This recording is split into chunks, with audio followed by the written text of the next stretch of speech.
Hello and welcome to another MCO market update on Bitcoin. Just here looking at the shorter time frame, we can see that Bitcoin really remains caught in a very, very narrow range. That kind of triangle pattern I shared with you earlier today remains relevant, and there are many ways how this could be counted and interpreted. I put it already into the last update on Discord that you can't, or you shouldn't. At least it's not very productive, I think, to try to forecast every small adjustment here in this range, because it's just it's just volatility, right? Without any clear direction. And you can see that the move to the upside could still be counted as a 5-wave move in yellow. So there are two main scenarios I'm tracking, right? One is that we are dealing with the yellow scenario, which is an extension of the larger third wave that presumably in the white count already finished on Friday. But it's this third wave that started on the 10th of April. And it's all part of this diagonal pattern. So if this is the case, then the market should ideally hold, well, it has to hold above the Monday low, but ideally wouldn't even break below the, oh, that's also the Monday low, the higher low on Monday, right? This 93,500 level.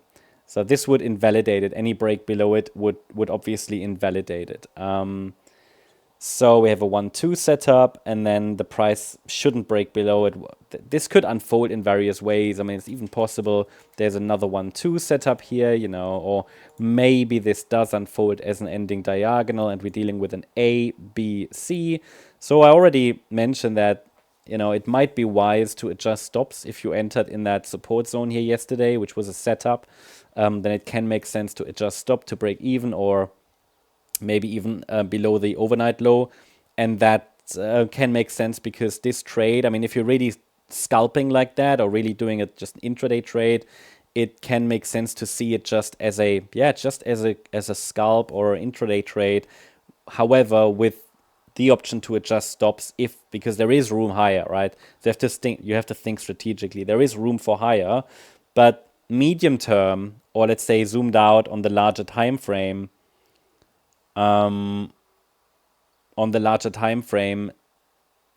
the structure here remains very, very, I would say, vulnerable to a larger wave 4 correction. So that we're dealing with this like an A wave down, a B wave, and a C wave, something like that. That is the risk here, but that would be within the white count, second count I'm tracking. First count discussed is the yellow count. White count means we have an A wave down. This here is somehow a B wave, which might even be a triangle. As I said, it's not very productive to try to forecast every single move here because there are just too many options. I could spend 20 minutes trying to give you each scenario. As I said yesterday, someone said, there are too many scenarios. Well, there were only two, right? There were only two. But if I really tried to give you every scenario, it's not helpful, right? So we have to keep it actionable. So I try to give you the most probable ones, which basically there are two.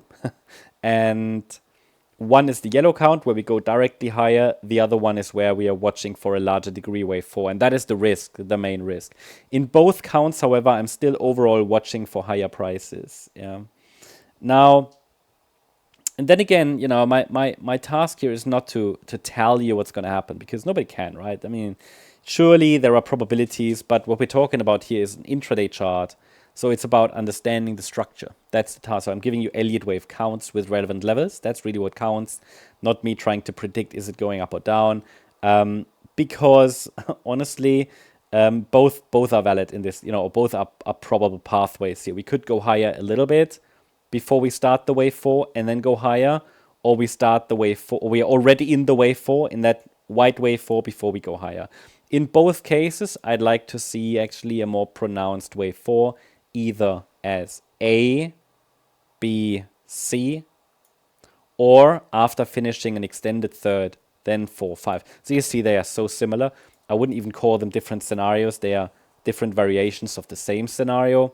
Just one has an extended third wave.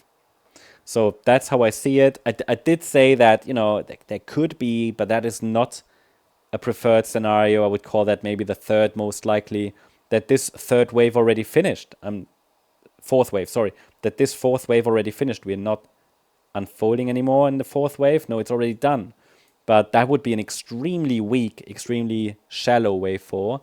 But obviously something to consider. But again, the labels aren't so important. What really matters is do we hold support? And as long as our support levels are holding, the focus can still be on higher prices. Should we break out higher, especially above this week's high, the Monday high, it opens the door to, first of all, a test of 96,000, 275, 96,450. And if we break above that, then maybe even towards 97,600. So these are the movements. But this is really only all happening here in a tight range. And as I said, medium term, the risk for this larger degree wave 4 is very, very present.